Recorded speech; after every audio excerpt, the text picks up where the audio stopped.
উত্তর চব্বিশ পরগনার বসিরহাট মহকুমার স্বরূপনগর ব্লকের বাঁকড়া গোকুলপুর গ্রাম পঞ্চায়েতের রাজনৈতিক সমীকরণে বড়সড় পরিবর্তনের ইঙ্গিত। পঞ্চায়েত প্রধানের বিরুদ্ধে দুর্নীতি, স্বজনপোষণ ও কাজ ন করার অভিযোগ তুলে হেনস্থা জানালেন বিজেপির উপপ্রধান পুষ্প মণ্ডল। 21 আসনের এই গ্রাম পঞ্চায়েতে তৃণমূল, আইএসএফ, সিপিএম এবং কংগ্রেসের সদস্য নিয়ে মোট 12 জনের সদস্য একজোট হয়ে বোর্ড ভেঙে দেওয়ার দাবি জানিয়েছেন প্রশাসনের কাছে। অভিযোগ, বর্তমানে প্রধান লাবণী প্রামাণিক প্রথমে কংগ্রেসের টিকিটে জয়ী হয়ে পরে সিপিএম এবং পরবর্তীতে তৃণমূলের হয়ে যোগ দেন।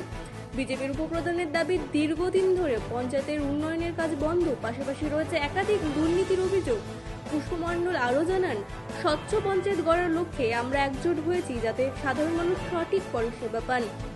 ঘটনাকে কেন্দ্র করে উত্তেজনা ছড়া এলাকায় পরিস্থিতি সামাল দিতে পঞ্চায়েত অফিস চত্বরে মোতায়েন করা হলো বিশাল পুলিশ বাহিনী ও কেন্দ্রীয় বাহিনী। প্রধান আমাদের কাজ ভালোভাবে করে না, কোনো সুরক্ষা আমাদের দিতে পারে না। প্রধান নিজেরটাই নিজে বোঝে, তাছাড়া আমাদের কোনো এতটা যে মেম্বার আমাদের যে সুরক্ষা দেওয়া সেটা ভালো করে দিতে পারে না। প্রধান কাজ বাজে তো সেরকম করতেও পারে না, করিনি। কোন দলের প্রধান ছিল? ও কংগ্রেসে ছিল, সেখান থেকে সিপিএম তে পতাকা তুলে প্রধান হয়েছিল। তারপরে এখন তৃণমূলে যোগ দিয়েছে। আপনারা কতজন মেম্বার আজকে অনাস্থা আনলেন? 13 জন। কারা কারা, তার ভিতরে কারা কারা আছে? সকলেই আছে। কোন কোন দলের আছে? সর্বদলীয় ভাবে আমরা গঠন করি। সর্বদলীয় ভাবে মানে বলেন, নামগুলো বলেন। 13 জন, 12 জন আছে, 12 জন সব দলেরই থাকে। সব দলেই আছে।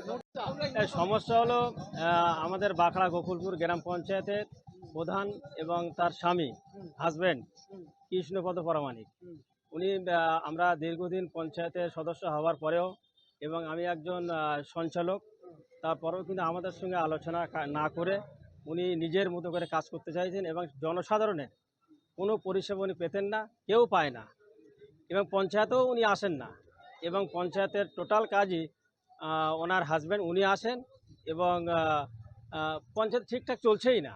সেই কারণের জন্য আমরা দলমত নির্বিশেষে কংগ্রেস, আইএসএফ, নির্দল, বিজেপি এবং সিপিএম, তৃণমূল এরা একজোট হয়ে এই দুর্নীতির বিরুদ্ধে আমরা সোচ্চার হয়ে আজকে এই অপসারণ আমরা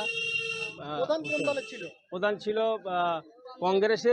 কংগ্রেসের প্রধান, তারপরে প্রধান হয়ে আবার সিপিএমে জয়েন করে প্রধান হয়, এর মধ্যে তারপরে আবার তৃণমূলে জয়েন করে, এরকম করে দ্বিমুখ এবং এই শেষমেশ এই বিধানসভা ভোটে উনি আবার কংগ্রেসে ফিরে এসেছেন। এই হচ্ছে পরিচয়। সেই জন্য আমরা সর্বদলীয়ভাবে একজোট হয়ে। কোন দল থেকে জয়লাভ করেছিলেন উনি? ব্যুরো রিপোর্ট, রাত দিন নিউজ নেটওয়ার্ক।